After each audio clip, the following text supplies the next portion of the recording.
আপনি যদি সুদের টাকা বন্টন করেন, অর্থাৎ আপনি যদি সুদখোর হয়ে থাকেন অথবা আপনি যদি কারো কাছ থেকে সুদের টাকা নিয়ে থাকেন, তাহলে সেক্ষেত্রে আপনাদের দুজনের জন্য কিন্তু কেন্দ্র সরকারের তরফ থেকে এবার বড়সড় নিয়ম জারি হতে চলেছে। হ্যাঁ বন্ধুরা, কেন্দ্র সরকারের তরফ থেকে নতুন যেই আইনটি ড্রাফট করা হচ্ছে, সেক্ষেত্রে ক্লিয়ারলি বলা হয়েছে যে কেউ যদি সুদে টাকা বন্টন করে তাহলে তার 10 বছর পর্যন্ত জেল হতে পারে, এমনকি 1 কোটি টাকা পর্যন্ত জরিমানাও হতে পারে। তবে এক্ষেত্রে বেশ কিছু ছাড় দেওয়া হয়েছে। তো কী কী বিষয়, চলুন বিস্তারিতভাবে জেনে নিই। তো বন্ধুরা, বলা হয়েছে যে সুদের টাকা বন্টনকারীদের আর ক্ষমতা নেই।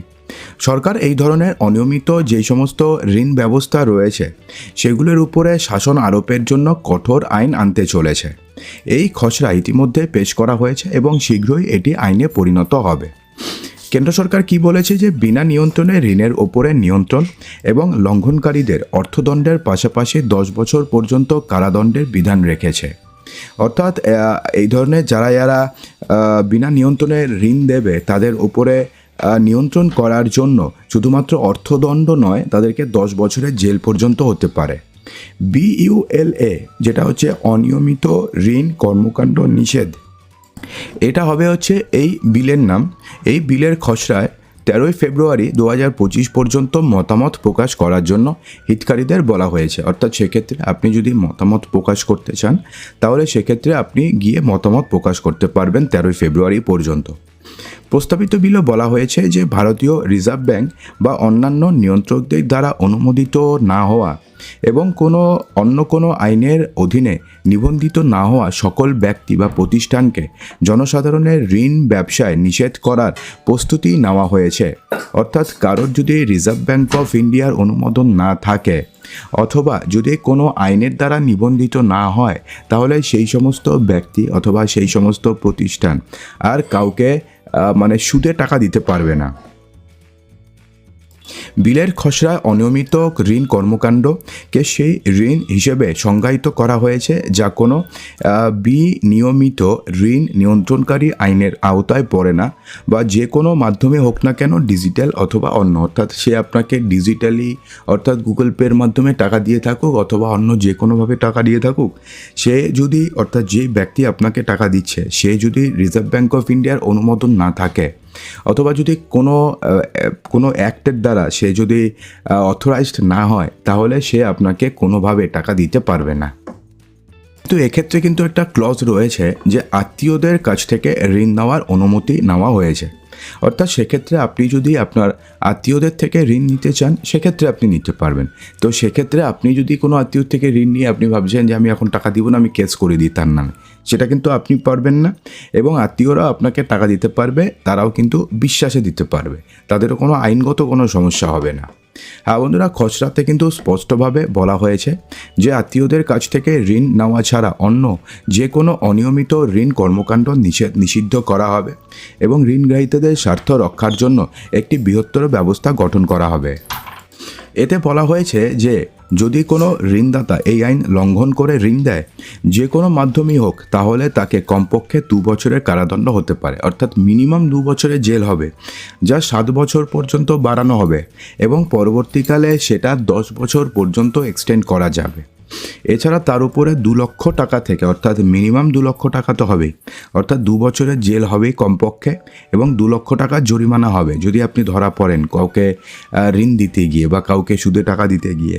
তো সেক্ষেত্রে 2 বছরের জেল, 2 লক্ষ টাকা তো আপনার গেল।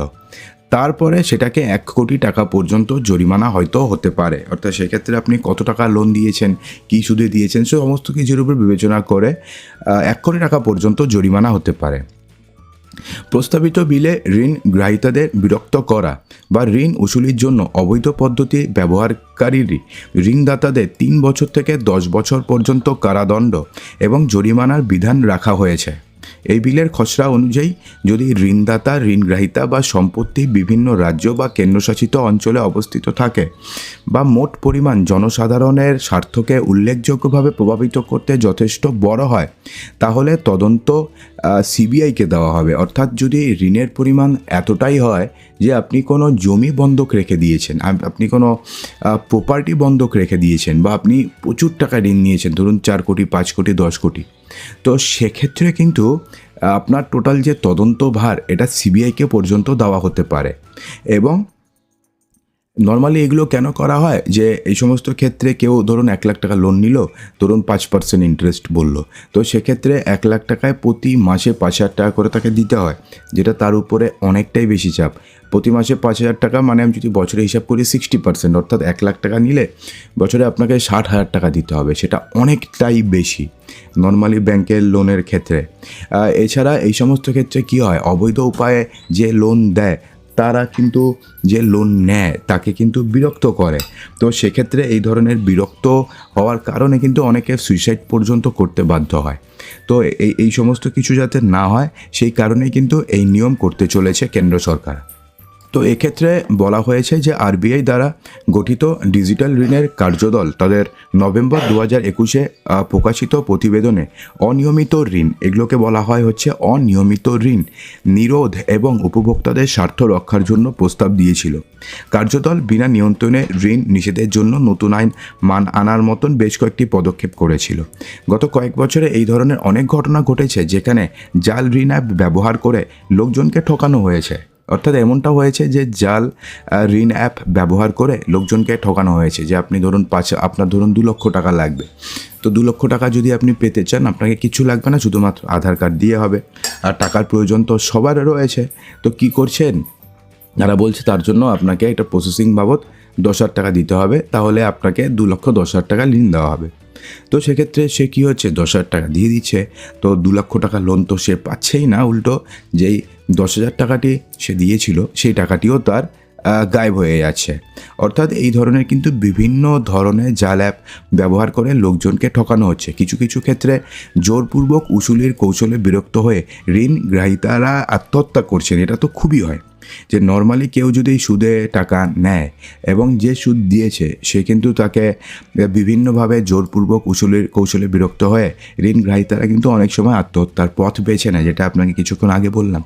তো এরকম কি আপনি কাউকে দেখেছেন যে, বা আপনি কারো থেকে লোন নিয়েছেন, নিয়ে আপনি সমস্যায় পড়েছেন, এখন ভাবছেন যে কিভাবে দেব? তো যদি থাকে কমেন্ট বক্সে কিন্তু জানাবেন।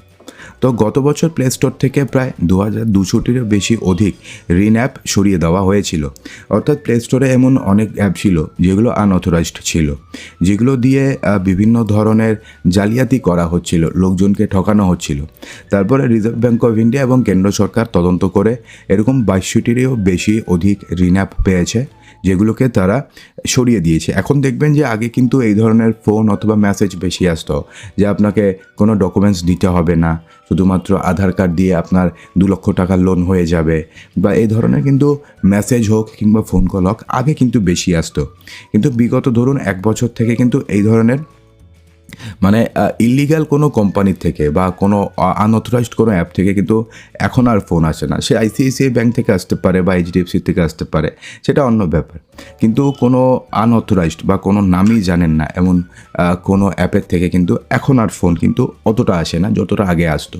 তো আপনার কাছে কি এরকম কোনো ফোন কল অথবা কোনো মেসেজ এসেছিল, বা আপনি কি কোনো এরকমভাবে ফাঁদে পা দিয়েছেন? অবশ্যই কিন্তু কমেন্ট বক্সে জানাতে একদমই ভুলবেন না। এবং এই আইন সম্পর্কে আপনাদের কি বক্তব্য রয়েছে সেটাও অবশ্যই কমেন্ট বক্সে জানাবেন। তো দেখা হচ্ছে আমাদের আগামী ভিডিওতে আরও কিছু ইম্পর্টেন্ট নিউজ নিয়ে। ততক্ষণের জন্যে ভালো থাকবেন, সুস্থ থাকবেন।